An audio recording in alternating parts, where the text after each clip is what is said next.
ഒരു നടനാവാൻ വേണ്ടി സിനിമയിലേക്ക് വന്നതല്ല, എഴുത്തുകാരനാവാൻ വേണ്ടി സിനിമയിലേക്ക് വന്നതല്ല. അവിചാരിതമായും ഒക്കെ സംഭവിച്ചു പോവുകയായിരുന്നു. പക്ഷേ എനിക്ക് ഞാൻ ആരാണ് എന്ന് ബോധ്യപ്പെടുത്തി തന്നതിൽ ഏറ്റവും പ്രധാനപ്പെട്ട പങ്ക് വഹിച്ച ആളാണ് ശ്രീ സത്യനന്ദിക്കാട്.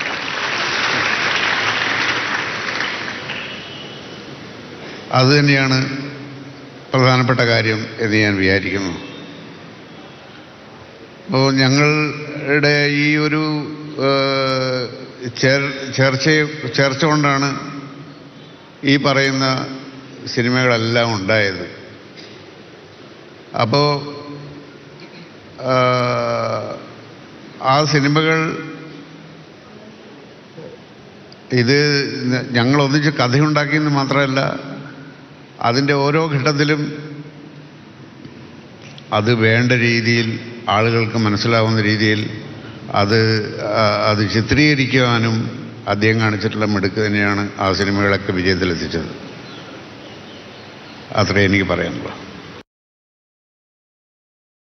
വേദിയിൽ മാതൃഭൂമിയുടെ കാ ഫെസ്റ്റിവലിൻ്റെ വേദിയിൽ നിശാഗന്ധിയിൽ ശ്രീനിവാസൻ അദ്ദേഹത്തിൻ്റെ സിനിമാ ജീവിതത്തെക്കുറിച്ചും സത്യനന്ദിക്കാടുമായുള്ള ബന്ധത്തെക്കുറിച്ചും പറഞ്ഞാണ് കണ്ടത്. ഇപ്പോൾ